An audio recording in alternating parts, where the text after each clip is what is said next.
తెలంగాణ రాష్ట్రంలో చంద్రబాబు పాలన సాగుతుందన్నారు మాజీ ఎమ్మెల్యే బాల్క సుమన్. బీజేపీ ఎంపీలు తెలంగాణకి చేసిందేమీ లేదని విమర్శించారు. రాజన్న సిరిసిల్ల జిల్లా వేములవాడలో టీఆర్ఎస్ పార్టీ ముఖ్య కార్యకర్తల సన్నాహక సమావేశం నిర్వహించారు. ఈ నెల 20న జగిత్యాల జిల్లాలో జరిగే మాజీ సీఎం కేసీఆర్ బహిరంగ సభను విజయవంతం చేయాలని పిలుపునిచ్చారు. ఈ సందర్భంగా నియోజకవర్గ ఇన్ఛార్జి చెల్మెడ లక్ష్మీ నరసింహారావు కలిసి కార్యకర్తలకు సూచనలు చేశారు. బీఆర్ఎస్ పాలనలోనే తెలంగాణ అన్ని విధాలుగా అభివృద్ధి చెందిందన్నారు.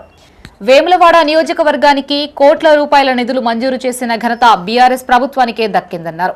కాంగ్రెస్ ఎమ్మెల్యే ఆది శ్రీనివాస్ మంత్రి పదవి కోసం ఆరాటపడుతున్నారని, తన స్థాయికి మించి వ్యాఖ్యలు చేస్తున్నారని మండిపడ్డారు. రాబోయే ఎన్నికల్లో తెలంగాణ రాష్ట్రంలో బీఆర్ఎస్ పార్టీ ఎమ్మెల్యే అభ్యర్థులు భారీ మెజార్టీతో గెలుస్తారని జోస్యం చెప్పారు.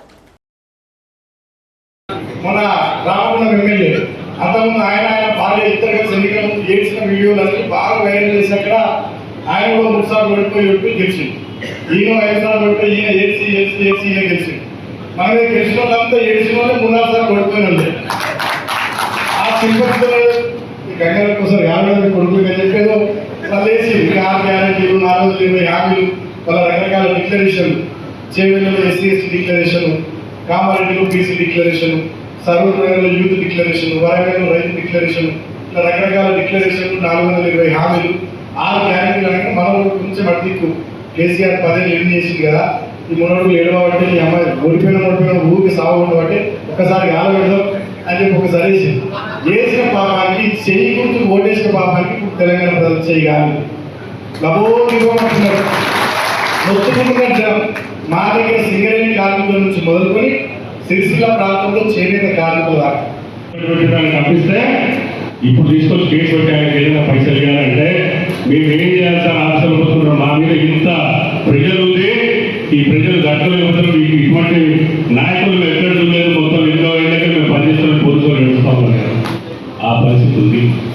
ఇవన్నీ పరిస్థితులు కూడా తట్టుకొని కొట్లాడే శక్తి ఇవాళ వేములవాడ నియోజకవర్గం కార్యకర్తలు అందరికీ ఉంటే మీరు ఎక్కడ ఉన్నారని మనం భరోసా.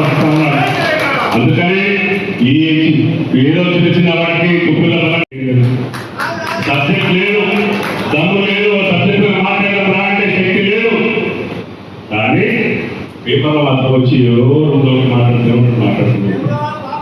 కానీ ఎవరి పరిస్థితి వాళ్ళని వాళ్ళంతా ఏంటంటే ఇంత పెద్ద పౌరాణిక దేవస్థానం 700 సంవత్సరాల చరిత్ర ఉన్న దేవస్థానాన్ని ఒక్కసారి రూపడకపోతే ఇదేదో పౌరాణిక దేవస్థానం అనే ఆలోచన రావాలి.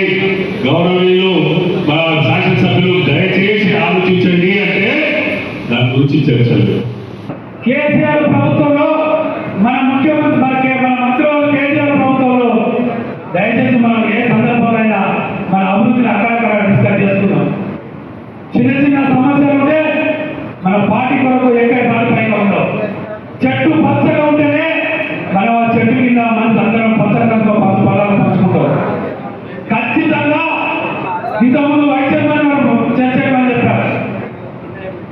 ఇంత స్వాతంత్రం వచ్చిన తర్వాత కానీ నేను 30 సంవత్సరాల రాజకీయ అనుభవంలో అధికార పార్టీకి వచ్చిన తర్వాత ఇంత తొందరగా ప్రజా వ్యతిరేకత ఉన్న పార్టీ ముఖ్యమంత్రి అంటే రేవంత్ రెడ్డి అన్న పనికోబడుతుంది. ఏ వర్గాన్ని తీసుకో, గ్రామాలలో రైతు వర్గం తీసుకో, విద్యార్థి విభాగం తీసుకో, కార్మిక విభాగం తీసుకో, మహిళా విభాగం తీసుకో, మేధావి విభాగం తీసుకో, ఏ వర్గాన్ని తీసినా అన్ని మాయమాటలు చెప్పిరు. మోసం జరిగింది, మోసం